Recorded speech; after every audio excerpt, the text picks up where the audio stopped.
సోదర సోదరులారా, దేవుని యొక్క వాక్యాన్ని మనం చదువుకొని ధ్యానం చేసుకున్నట్టుకు ప్రసంగి గ్రంథము 5వ అధ్యాయం మొదటి నుండి చివరి వరకు చదువుకుందాము. ప్రసంగి గ్రంథము 5వ అధ్యాయము మొదటి నుండి 20వ వచనం వరకు మనం చదువుకుందాం. నీవు దేవుని మందిరమునకు పోవునప్పుడు నీ ప్రవర్తన జాగ్రత్తగా చూచుకొనుము. బుద్ధిహీనులు అర్పించున్నట్లుగా బలి అర్పించుట కంటే సమీపించి ఆలకించుట శ్రేష్టము. వారు తెలియకయే దుర్మార్గపు పనులు చేయుదురు. నీవు దేవుని సన్నిధిని అనాలోచనగా పలుకుటకు నీ హృదయమును త్వరపడనీయక నీ నోటిని కాచుకొమ్ము. దేవుడు ఆకాశమందున్నాడు, నీవు భూమి మీద ఉన్నావు. కావున నీ మాటలు కొద్దిగా ఉండవలను. విస్తారమైన పనిపాటల వలన స్వప్నము పుట్టును. ఎక్కువ మాటలు పలుకువాడు బుద్ధిహీనుడగును. నీవు దేవునికి మొక్కుబడి చేసుకొనిన ఎడల దానిని చెల్లించుటకు ఆలస్యము చేయకుము. బుద్ధిహీనుల యందు ఆయనకు ఇష్టం లేదు. నీవు మొక్కుకొనిన దాని చెల్లించుము. నీవు మొక్కుకొని చెల్లింపకొనుట కంటే మొక్కుకొనకొనుటయే మేలు. నీ దేహమును శిక్షకు లోబరుచుకున్నంత పని నీ నోటి వలన జరగనీయకము. అది పొరపాటు చేత జరిగినని దూత ఎదుట చెప్పకము. నీ మాటల వలన దేవునికి కోపం పుట్టించి నీవేళ నీ కష్టమును వ్యర్థపరచుకునేదవు. అధికమైన స్వప్నములను మాటలను నిష్ప్రయోజనములు. నీ మట్టుకు నీవు దేవుని యందు భయభక్తులు కలిగి ఉండుము. ఒక రాజ్యమందు బీదలను బాధించుటయు ధర్మమును న్యాయమును బలాత్కారము చేత మీరుటయు నీకు కనబడినలా దానికి ఆశ్చర్యపడకము. అధికారము నొందిన వారి మీద మరి ఎక్కువ అధికారము నొందిన వారు ఉన్నారు. మరి ఎక్కువైన అధికారం నొందిన వారు వారి పైగా ఉన్నాడు.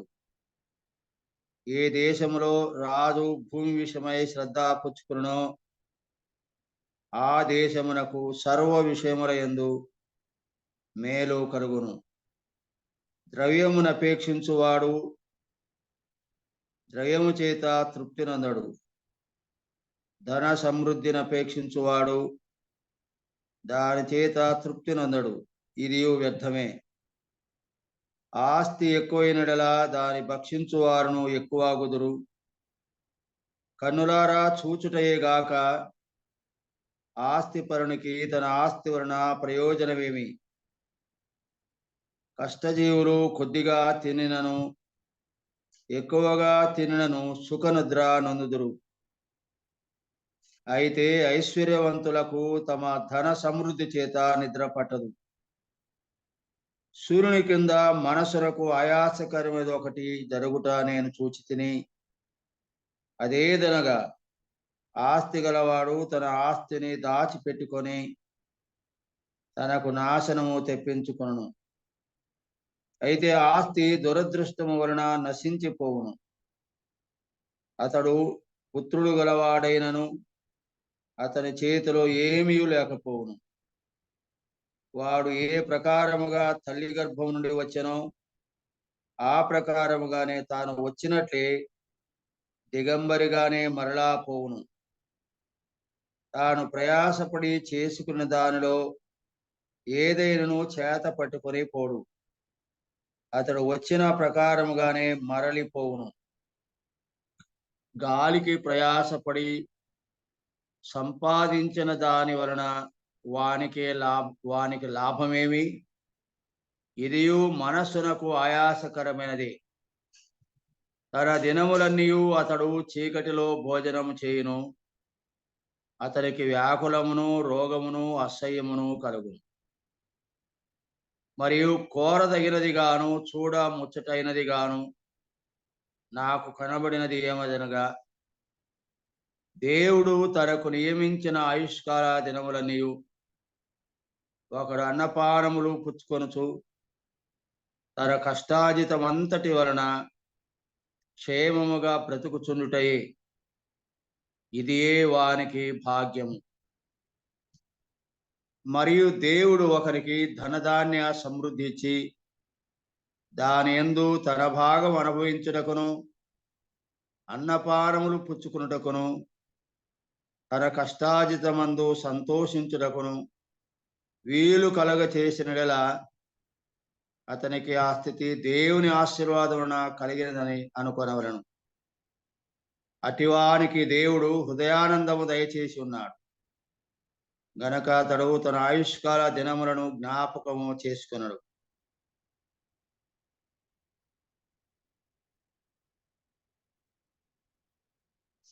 ప్రియమైన సోదర సోదరులారా, మనం చదువుకున్న 5వ అధ్యాయములో 20 వచనాలలో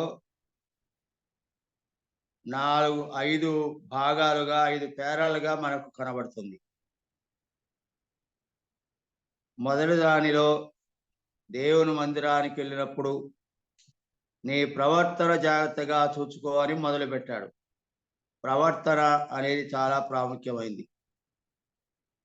దేవుని మందిరానికి వెళ్ళినప్పుడు నీ ప్రవర్తన జాగ్రత్తగా చూసుకోవడం. దేవుని మందిరానికి ప్రవర్తనకు ఒక మంచి సంబంధం ఏమిటంటే జాగ్రత్తగా చూసుకోవడం అనేది అవసరం. దేవుని మందిరం, ప్రవర్తన, ఈ రెండింటికి మధ్య సంబంధం బాగా ఉండాలంటే, అది సరిగ్గా ఉండాలంటే ఎల్లప్పుడూ జాగ్రత్త వహించడం చాలా అవసరం. నీవు దేవుని మందిరమునకు పోవునప్పుడు నీ ప్రవర్తన జాగ్రత్తగా ఉంచుకును. దేవుని మందిరంతో నీకు అటాచ్మెంట్ ఉండాలంటే ప్రవర్తన అనేది సరిగా ఉండాలి. దేవుని మందిరానికి మనకు సంబంధం బాగా అటాచ్మెంట్, స్ట్రాంగ్ అటాచ్మెంట్ ఉండాలి అంటే ప్రవర్తన అనేది చాలా అవసరం. కనుక మనం దేవుని మందిరం, ప్రవర్తనకు రెండిటికి క్లోజ్ అటాచ్మెంట్ ఉండాలనుకుంటే ప్రవర్తన అనేది జాగ్రత్తగా చూసుకోవాలి. అలాగూ చేసుకోవాలంటే అందులో ఆ ప్యాసేజీలో మనకి ఎక్కువగా కనబడుతుంది నోటి యొక్క ప్రాముఖ్యత కనబడుతుంది. నోటిని గురించిన జాగ్రత్త ఎక్కువగా కనబడుతుంది. ప్రవర్తనకు నోటికి చాలా రిలేటెడ్గా ఉంటుంది. ఒక వ్యక్తి యొక్క ప్రవర్తన అతని నోటి మాటల బట్టి ఉంటుంది. అంటే ప్రవర్తనకు నోటి మాటలకు చాలా అవినాభావ సంబంధం ఉంది. ప్రవర్తనకు నోటి మాటలకు చాలా మరి రిలేషన్ ఉంది బాగా. చూడండి, ఎక్కువ మాటలు ఎక్కువ సార్లు 2వ వచనంలో నీవు దేవుని సన్నిధిని అనాలోచనగా పలుకుటకు నీ హృదయమును త్వరపడనీయక నీ నోటిని కాచుకొమ్ము అన్నాడు. నీవు దేవుని సన్నిధికి వెళ్ళాలంటే, అంటే దేవుని మందిరానికి, దేవుని సన్నిధిని నువ్వు కలిగి ఉండాలంటే నీ మాట జాగ్రత్తగా ఉండాలి. చూడండి, దాని అర్థం ఏంటి? దేవుని సన్నిధికి లేదా దేవుని మందిరానికి ప్రవర్తనకు చాలా అవినాభావ సంబంధం ఉంది. మరి ప్రవర్తన సరిగా ఉండాలంటే నోటి మాట సరిగా ఉండాలి. అంటే ప్రవర్తనకు నోటి మాటకు చాలా దగ్గరి సంబంధం ఉంది. నోటి మాటను బట్టి ప్రవర్తన సరైనదిగా ఉండాలంటే నోటి మాట సరిగా ఉండాలి. కనుక మందిరానికి ప్రవర్తనకు గల సంబంధం, ప్రవర్తనకు నోటికి గల సంబంధం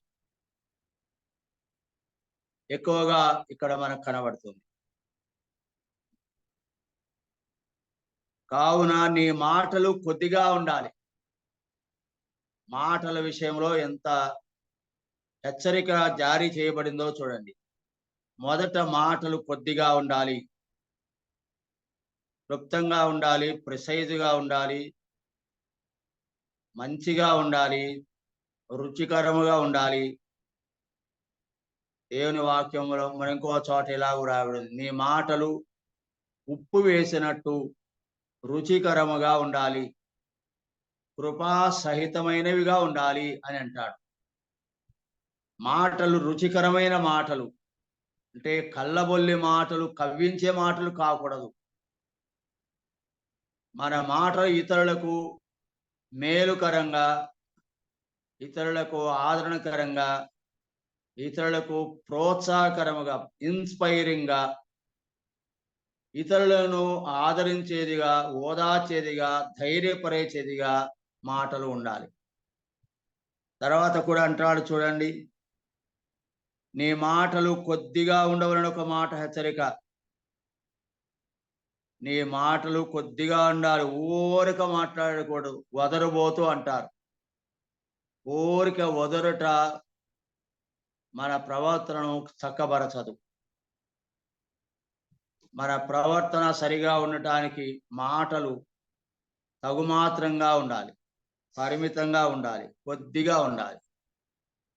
మరీ మాట్లాడకుండా సైలెంట్గా ఉండటం అని కాదు. మాట్లాడాలి, కానీ పరిమితంగా ఉండాలి. మంచి మాటలే మాట్లాడాలి. ఆ మాటలు వినేవారికి చాలా ప్రీతిగా ఉండాలి, దయగల మాటలుగా ఉండాలి. అవతలి వాళ్ళను ఓదార్చేదిగా ఉండాలి, ఆదరించేవిగా ఉండాలి, ఇతరులను ధైర్యపరిచేవిగా ఉండాలి. మన మాటలు రుచికరముగా ఉండాలంటే అవి అర్థం. కొద్దిగా ఉండాలి అనే మాట మనం చూస్తాం. ఆ రెండవ వచనములోనే దేవుని సన్నిధిని అనాలోచనగా పలకకూడదు. ఏది పడితే అది నోటితో మాట్లాడడం కాకూడదు. ఏదో ఒకటి నోరు మాట్లాడితే చాలు అన్నట్టుగా కాకూడదు. అవసరమును బట్టి, అవసరానికి తగినట్టుగా, సందర్భాన్ని బట్టి, సందర్భానికి తగినట్టుగా, ఎదుటి వ్యక్తి యొక్క అవసరానికి తగినట్టుగా, ఎదుటి వ్యక్తికి ఆ మాటలు రుచించగలనట్టుగా, అవి ఆదరణకరంగాను, ప్రోత్సాహకరంగాను, యథార్థముగాను ఉండే మాటలు మనం మాట్లాడాలి. ఉప్పొంగి మాట్లాడకూడదు, పొర్లిపోయి మాట్లాడకూడదు, అర్థం కాకుండా మాట్లాడకూడదు. వినే వ్యక్తులను గందరగోళానికి తీసుకెట్టుగా మాట్లాడకూడదు. వారిలో ఉన్న గందరగోళం తొలగిపోయేట్టుగా, వారి మనసులు నెమ్మది పడినట్లుగా, కుదుట పడినట్లుగా, వారికి ఆదరణ కలిగినట్లుగా మన మాటలు ఉండాలి. కనుక అక్కడ చూడ రెండవ వచనములో అనాలోచనగా పలకకూడదు అనే మాట, త్వరపడి మాట్లాడకూడదు అనే మాట. అనాలోచనగా మాట్లాడకూడదు, త్వరపడి మాట్లాడకూడదు, త్వరపడకుండా ఉండాలి, త్వరపడి మాట్లాడకుండా ఉండాలి. నోటిని కాచుకోవాలి. క్రైస్తవ విశ్వాస జీవితంలో చాలా బ్రేకులు అవసరం. క్రైస్తవ జీవితం బాగా వేగముగా వెళ్ళేటువంటి వాహనంలాగా ఉండకూడదు. వేగముగా వెళ్ళినా దానికి బ్రేకులు ఉంటాయి. సడన్ గా బ్రేక్ వేసినా నిలబడుతుంది. అలాగూ విశ్వాస జీవితంలో చాలా బ్రేకులు అనేవి అవసరం. బ్రేకులు లేకపోతే క్రైస్తవ జీవితం డేంజర్లో పడుతుంది. నోటికి బ్రేకులు లేకపోతే, మాటలకు బ్రేక్ లేకపోతే అనాలోచిత చర్యలకు బ్రేక్ లేకపోతే, ఆవేశానికి బ్రేక్ లేకపోతే, వ్యాకులానికి బ్రేక్ లేకపోతే, చాలా బ్రేకులు అవసరం. లేకపోతే క్రైస్తవ జీవితం అనే బండి కుంటుపడుతుంది. ఓటు పడుతుంది. కనుక ఎన్ని జాగ్రత్తలో చూడండి, ఎన్ని బ్రేకులున్నాయో. అనాలోచనగా పలకకూడదు, త్వరపడి మాట్లాడకూడదు. కనుక దానికి నోటికి బ్రేక్ వేయాలి, కాచుకోము అనే మాట. దేవుడు ఆకాశమందున్నాడు, నీవు భూమి మీద ఉన్నావు, కావున నీ మాటలు కొద్దిగా ఉండవలను. దేవుడు ఆకాశంలో ఉన్నతమైన మహోన్నత స్థలములో ఉన్నాడు, మనమేమో భూమి మీద ఉన్నాం. భూమి మీద ఉన్న ప్రతి మానవుడు కూడా మాటలు కొద్దిగా ఉంచుకోవాలి. విస్తారమైన మాటలు పలకితే నష్టం జరుగుతుంది. తర్వాత అంటాడు కదా, నీ మాటలు కొద్దిగా ఉండాలి, విస్తారమైన పనిపాటలు వలన స్వప్నం పుట్టును. ఇది కూడా ఒక మాట. ఇది మరొక బ్రేక్. విస్తారమైన పనిపాటలు, విస్తారమైన పనిపాటలు పెట్టుకునేవారు తొందరపడతారని ప్రభువే చెప్పాడు మార్తతో. మార్తా మార్తా, విస్తారమైన పనులు పెట్టుకున్నావు, ఎలా తొందరపడుచున్నావు. విస్తారమైన పనులు పెట్టుకున్న ఎవరైనా తొందరతో ఉంటారు. తొందర ఒకటే తొందర, ఒకటే గోలలాగా. ఒక కాలు ఒక చోట ఉండదు, ఒక్క నిమిషం విశ్రాంతి ఉండదు, ఒక్క బొట్టు ఆదాయం ఉండదు. మన వాళ్ళు అంటున్నాడు, గంట పురుసొత్తు ఉండదు, దమిడి ఆదాయం ఉండదు. అంటే ఇట్లా ఊరిక పరిగెత్తి పనులు, ఈ పని ఆ పని ఆ పని, ఈరోజు ఈ పని, ఇంకో పని. కొంతమంది ఇంకా ఏమి లేదు. అందుకో సామెత అంటాడు, గంట పురుసొత్తు లేదంటే విశ్రాంతి లేదు, దమిడి ఆదాయం లేదు అంటే ఏం ఆదాయం లేదు, బొట్టు ఆదాయం లేదు. క్రైస్తవ జీవితం అలాంటిగా ఉండకూడదు. సొలొమోను చాలా జాగ్రత్త చెప్తున్నాడు. సరే, తర్వాత ఇక్కడ 4వ వచనం, నీవు దేవునికి మొక్కుబడి చేసుకునేలా దాన్ని చెల్లించడానికి ఆలస్యం చేయకూడదు. దేవునికి మొక్కుబడి చేసుకోవడం అన్నది క్రైస్తవ జీవితానికి. వీటిని మనం స్వేచ్ఛార్పణలు అని కూడా అంటారు. తమంతట తామే, మరి విధిగాని కాకుండా తమంతట తామే దేవునికి మొక్కుబడులు చేసుకోవడం. ఏదైనా విజయం వచ్చినప్పుడు, ఏదైనా మరియు లాభం వచ్చినప్పుడు, అదనపు మేలు వచ్చినప్పుడు, మొక్కుబడులు అనే మాట మనకు దేవునికి అర్పించేటువంటి వాటిలో ప్రథమ ఫలము అనే ఒకటి ఉంది. మొట్టమొదట పంట, మొట్టమొదటి పశువు, మొట్టమొదటి పాడిలో నుండి, అలాగే మొట్టమొదటి పంటలో నుండి, మొట్టమొదటి జీతములో నుండి, మొట్టమొదటి ఆదాయములో నుండి దేవునికి ఇచ్చుట ప్రథమ ఫలము అని బైబిల్లో మనకు కనబడుతుంది. తర్వాత 10వ భాగము అనేది దేవుని యొక్క వాక్య కట్టడ ప్రకారము 10వ భాగం అంటే 10వ భాగం వచ్చిన రాబడిలో, ఆదాయములో, వచ్చిన ఫలములో, పంటలో, ఫలసాయములో 10వ భాగము విధిగా ఆ భాగము దేవుని పరిచర్య సేవ చేసే వారి కొరకు. కనుక 10వ భాగము అన్నది కూడా దేవునికి అర్పించవలసింది. మూడవది ప్రతిష్టార్పణ. ప్రతిష్టార్పణ అనేటువంటి మరొక దేవునికి ఇచ్చే భాగం అవుతుంది. అలాగే మొక్కుబడి చేసుకొనుట. ఏదైనా లాభం కలిగినప్పుడు, ఏదైనా అనుకోకుండా నీకు ఒక విజయం వచ్చినప్పుడు, పిల్లలు వారి పరీక్షల్లో విజయం వచ్చినప్పుడు, వారు ఉద్యోగములో మరి ఉద్యోగం వచ్చినప్పుడు, ఇంకా ఏదైనా అచీవ్మెంట్, విజయాన్ని పొందినప్పుడు, లాభం పొందినప్పుడు, మేలు పొందినప్పుడు మొక్కుబడి చేసుకుంటారు. ఇలా నువ్వు జరిగించిన యెడల ఇలాగు నేను ఇది నీకు అర్పిస్తాను అని ముందుగానే మొక్కుకుంటారు. అటువంటి మొక్కుబడులు అనే మాట మనం చూస్తున్నాం. అట్లా మనం గమనించినప్పుడు మరి నువ్వు మొక్కుబడి చేసుకునే యెడల అది తప్పక చెల్లించాలి.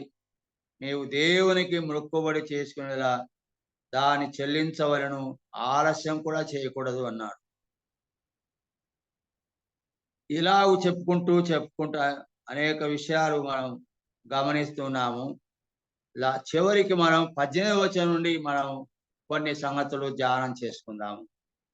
18వ వచనం, మరియు కోరదగినది గాను చూడ ముచ్చటైనది గాను నాకు కనబడినది ఏదనగా, కోరదగినది ముచ్చటైనది ఏమిటి అని. ఏమిటి కోరదగినది? ఏమిటి కోరదగినది? ఏది ముచ్చటైనది? ఏమి కనబడింది? ప్రసంగి గ్రంథాన్ని వ్రాసిన వాడు సొలొమోను తన అనుభవపూర్వకములో ఈ మాటలు అడుగుతున్నాడు. ఏమంటాడో ఏదనగా, దేవుడు తనకు నియమించిన ఆయుష్కాల దినములన్నీయు, దేవుడు మనకు ఒక ఆయుష్కాలం అని నియమించాడు. 70 సంవత్సరముల, 80 సంవత్సరముల, ఇంకా తక్కువ సంవత్సరాల, ఎక్కువ సంవత్సరాల, ప్రతి వ్యక్తికి కూడా ఆయుష్కాల దినం, స్పాన్ ఆఫ్ లైఫ్, జీవించేటువంటి కాలం, జీవిత కాలం, దానిని మనం ఇక్కడ ఆయుష్కాల దినములు అన్నాం. ప్రతి ఒక్కరికి దేవుడు తమ ఆయుష్కాల దినమును నియమించున్నాడు. ఆయుష్కాల దినం తీరగానే లోకాన్ని మనం విడిచి వెళ్ళాలి. కనుక పుట్టిన నాటి నుండి లోకములో విడిచిపోయేంత దినం వరకు, అంటే మరణం వరకు, మనల్ని తీసుకొని వెళ్ళేట అంతవరకు, మరణ దినం వరకు, పుట్టిన దినం మొదలుకొని గిట్టే దినం అంటే మరణ దినం వరకు గల కాల వ్యవధిని ఆయుష్కాలము అని అంటారు. కాల వ్యవధి, డ్యూరేషన్ ఆఫ్ లైఫ్. కాబట్టి ఆయుష్కాల దినములన్నీ ఎలా ఉండాలంటాడు? ఒకడు అన్నపానములు పుచ్చుకుంటూ తన కష్టాజితమంతటి వలన క్షేమముగా బ్రతుకుచుండుటయే ఇదే వానికి భాగ్యం. ఏది భాగ్యము అనే ప్రశ్న మనం వేసుకున్నట్టయితే, ఆయుష్కాల దినములన్నీ ఒకడు అన్నపానములు పుచ్చుకొనుట, తన కష్టార్జితం వలన క్షేమముగా బ్రతుకుచుండుట. తన కష్టార్జితము వలన.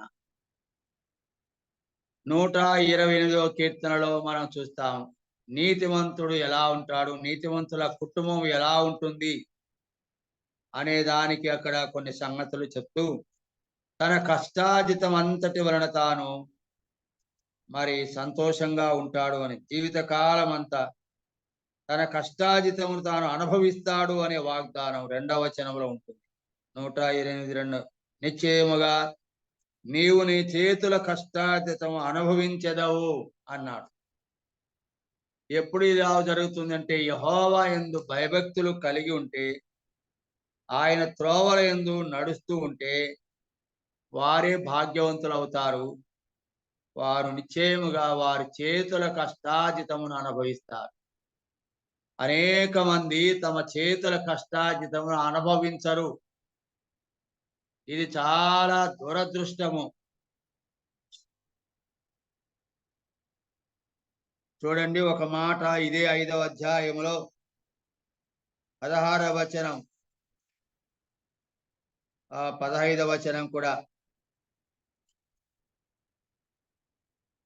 ఏ ప్రకారముగా తల్లి గర్భము నుండి వచ్చెనో ఆ ప్రకారంగానే తాను వచ్చినట్లే దిగంబరిగానే మరలా పోవును.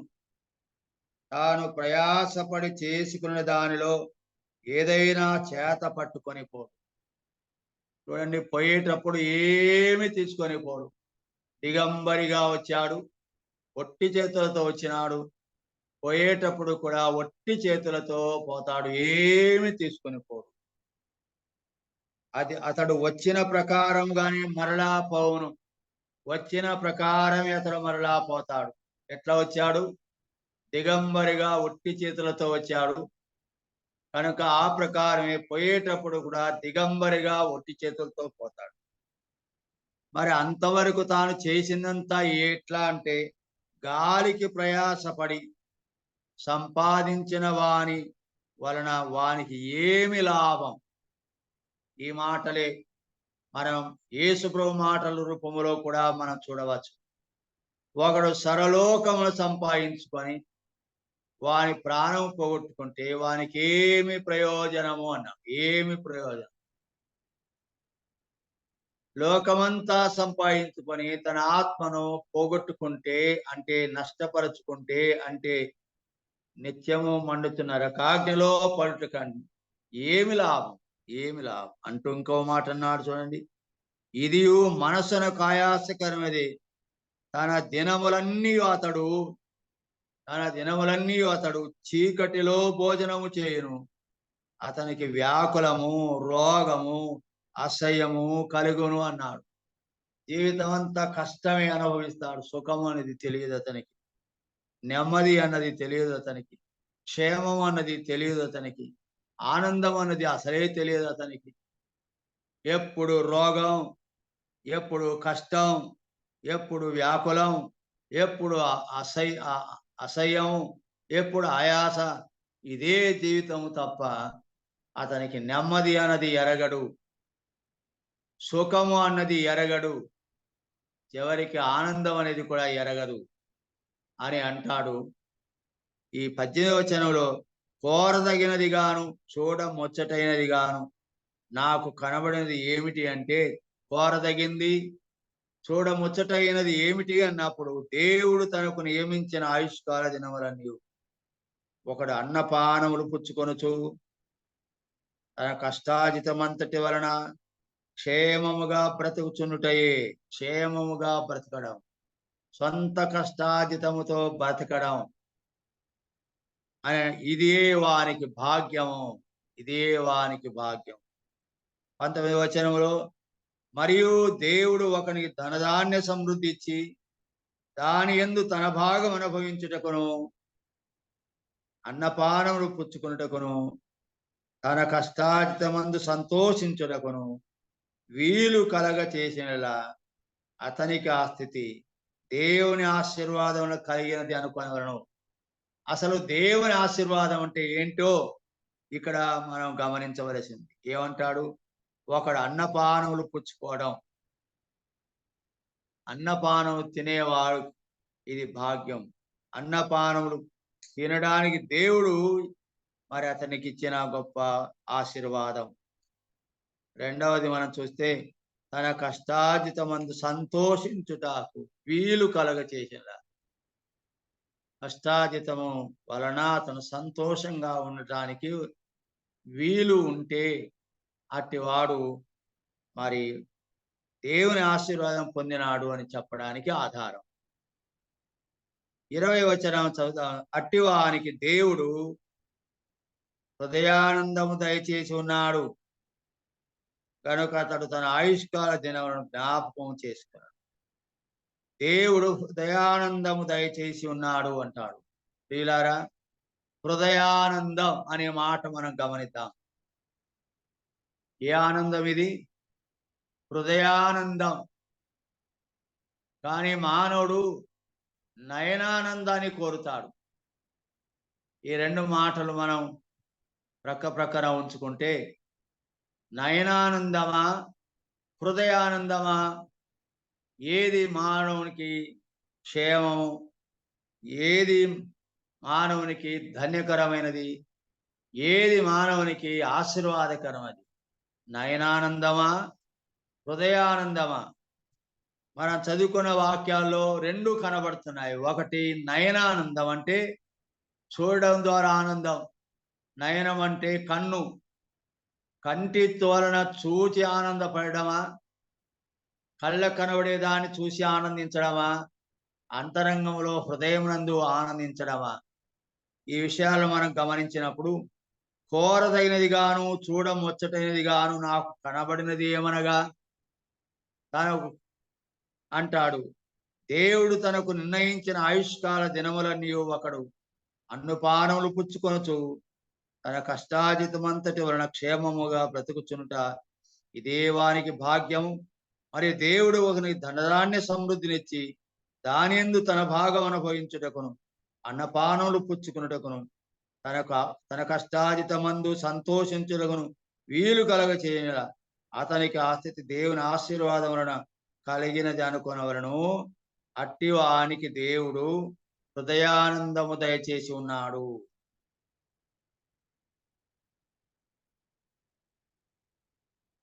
ఈ మాటలన్నీ మహాజ్ఞాని అయిన సొలొమోను తన జీవిత పరమార్థాన్ని ఇక్కడ మనకు బయలుపరుస్తున్నాడు. జీవితం ఒక అర్థవంతమైనదిగా ఉండాలి. జీవితం ఒక పరమార్థము కలిగి ఉండాలి.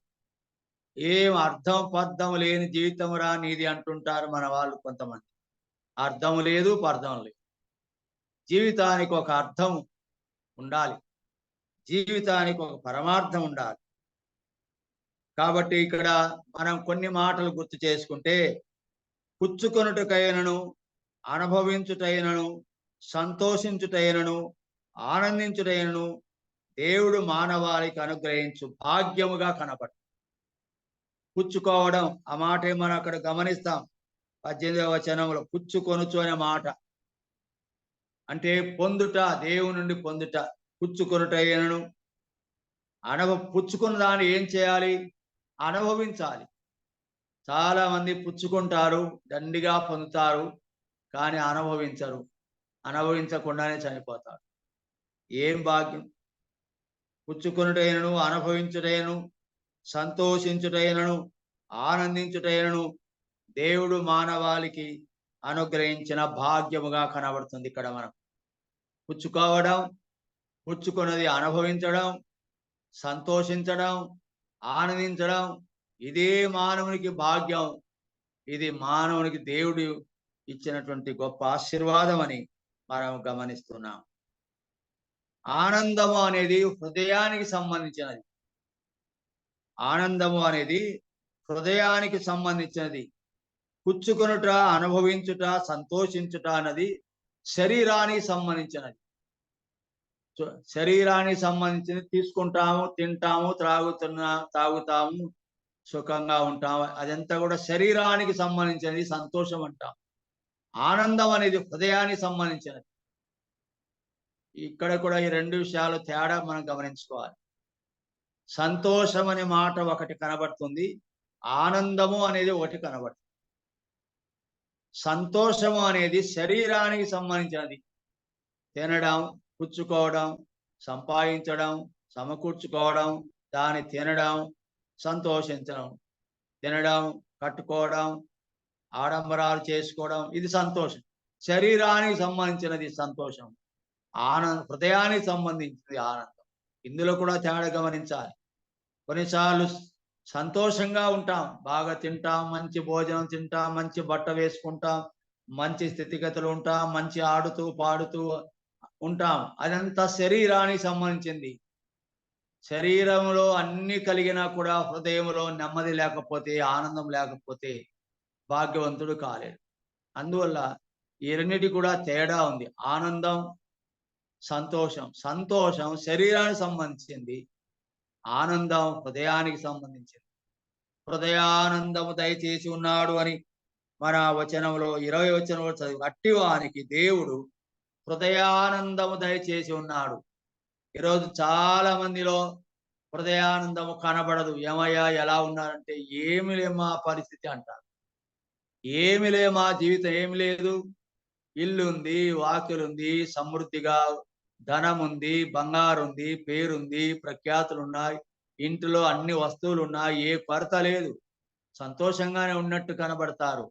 కానీ హృదయంలో మాత్రం నెమ్మది ఉండదు, ఆనందం లేదు. ఇలాగ మనం ప్రశ్నించుకుంటూ ఆలోచించుకుంటే నయనానందం కన్నులకు పండుగలాగా ఉంటుంది.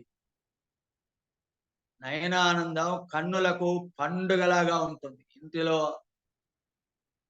చాలా అందంగా అలంకరించుకొని విలువైన వస్తువుల చేత నిండా ఉంటాయి. పండుగలు, ఉత్సవాలు, డిన్నర్లు, పార్టీలు, అలంకరణలు ఎన్నెన్నో రకాలుగా ఇవన్నీ కూడా కళ్ళకు మరి నయన ఆనందంగా ఉంటాయి. అయితే కన్నులకు పండుగగా ఉంటుంది. కానీ హృదయానికి మాత్రం రోదనగా ఉంటుంది. గమనించండి, విస్తారమైన సంపద కలిగిన వారు, బయటికి ఆడంబరంగా కనబడేవారు, బయటికి బాగా ధనవంతులుగా కనబడేవారు, విస్తారమైన అలంకారాలతో, బంగారంతో, వైడూర్యాలతో, వాహనాలతో, రాకపోకలతో, మంది మార్పణతో ఉండేవారు. కన్నులకు కనబడేట్టుగా బాగా ఉన్నట్టు కనబడతారు. కానీ వారి హృదయంలో మంటలుంటాయి. అందువల్ల హృదయానందం కన్నులకు పండుగగా ఉంటుంది. హృదయానికి మాత్రం అరణ్య రోదనగా ఉంటుంది. వాళ్ళలో దైవం ఉండదు. దేవుడిచ్చే సమాధానం వారికి ఉండదు. దేవునితో సమాధానం వారికి ఉండదు. దేవునితో సహవాసం వారికి ఉండదు. పైకి మాత్రం అందంగా కనబడతారు. మనం చూసినట్టయితే మన పెద్దలు ఒక మాట అంటారు, నయనం ప్రధానం అన్నారు. నయనం ప్రధానం అంటే కన్ను అన్ని అవయవాల కంటే ప్రధానమైంది. వాస్తవమే, నయనం ప్రధానం నిజమే. కానీ నయనం ప్రమాదాన్ని తెస్తుంది. కన్ను అనేది ప్రధానం, చాలా ప్రధానమైనది. కన్ను లేకపోతే గుడ్డివారు, ఏమి తెలియదు. కనుక నయనం ప్రధానం అని అంటారు పెద్దలు. కానీ అదే నయనం ప్రమాదాన్ని తెచ్చిపెడుతుంది. నయనం ప్రధానమే కానీ నయనం ప్రమాదకరమైనది కూడా అని బైబిల్ చెప్తుంది.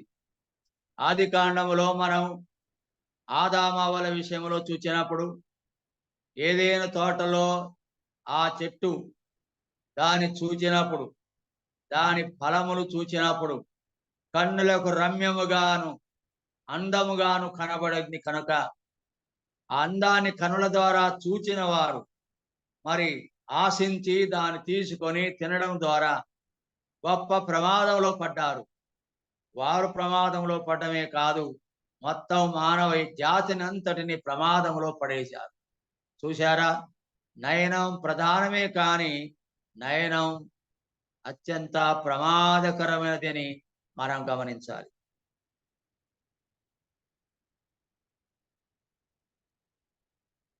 ఆ మంచి చెడ్డల తెలివినిచ్చు వృక్షాన్ని దేవుడు ఉంచినప్పుడు ఆ తోటలోని ప్రతి వృక్ష ఫలము తినొచ్చు అన్నాడు దేవుడు. కానీ మంచి చెడ్డల తెలివినిచ్చు చెట్టు ఫలం తినకూడదన్నాడు. అలా తింటే నిశ్చయంగా చచ్చిపోతామన్నాడు. అయితే అదే చెట్టు ఫలాన్ని చూచి ఆశించి అది రమ్యముగా కనబడుటను బట్టి ఆ వృక్ష ఫలము తిని పాపం చేయటను బట్టి గొప్ప ప్రమాదంలో పడినట్టుగా మనం చూస్తాం. నయనం ప్రధానమే కానీ అది ప్రమాదకరం ఎప్పుడు కూడా. మరి లోతు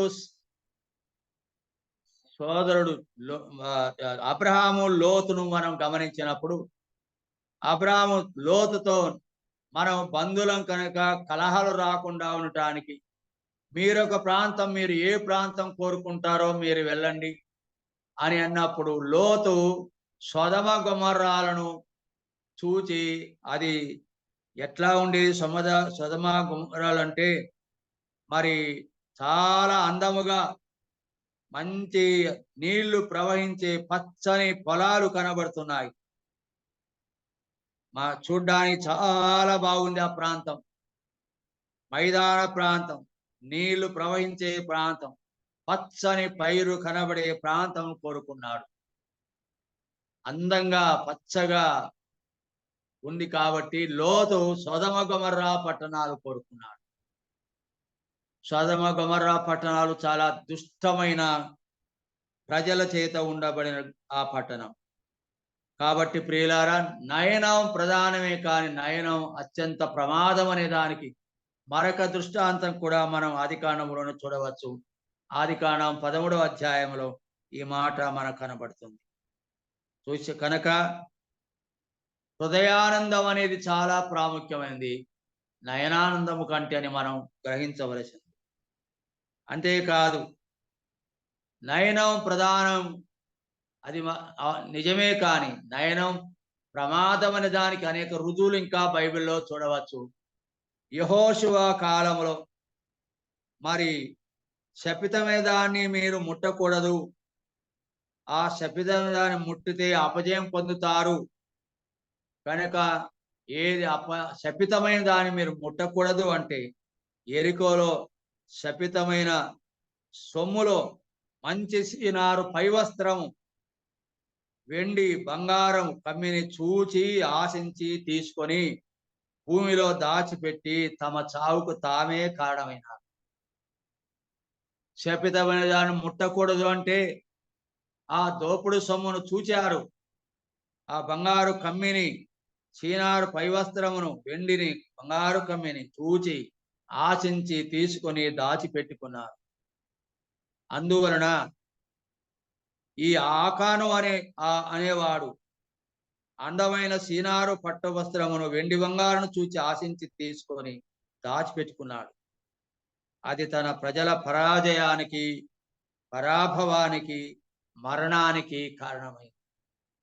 చూచి ఆశించి తీసుకున్నది పరాభవానికి దారి తీసింది, అవమానానికి దారి తీసింది, అపజయానికి దారి తీసింది.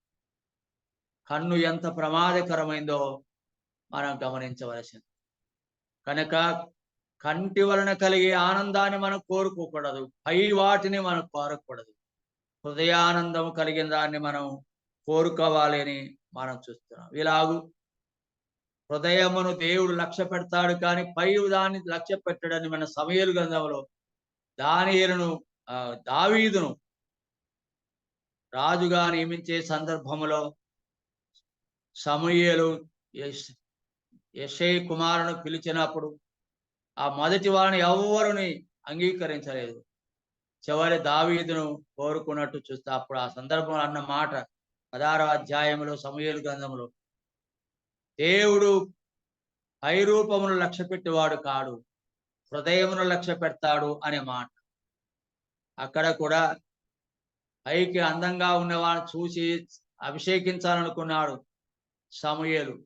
ఎత్తుగా ఉన్నవారు, బలంగా ఉన్నవారు, అందంగా ఉన్నవాడిని దేవుని రాజ్యానికి రాజుగా నియమించాలని, అభిషేకించాలని ఆ సమూయేలు చూస్తున్నప్పుడు దేవుడు మాట్లాడిన మాట, మనుషులు పై రూపమును లక్ష్య పెడతారు కానీ దేవుడు హృదయాన్ని లక్ష్య పెడతాడు అన్నాడు. కనుక పై రూపమును కోరక నయనానందం కాకుండా హృదయానందం కావాలని కోరుకోవడం ఎంత అవసరం. ఈనాడు వివాహాల సందర్భాలు వచ్చేసరికి పై రూపాన్ని ఎంతగా కోరుతున్నారో, పై రూపం కంటికి నచ్చితే చాలు, నచ్చుతే అనే మాటే వాడుతున్నారు. వాడు ఇష్టపడితే, ఆమె ఇష్టపడితేనే, నచ్చుతేనే అంటారు. కళ్ళకు మాత్రమే ఆకర్షణగా కనబడితే చాలు, ఇంకా హృదయం ఎంతలాంటిదైనా పర్వాలేదు, దాంతో మనకేం సంబంధం, హృదయం లోపల ఉండిపోతుంది కదా అని అంటారు.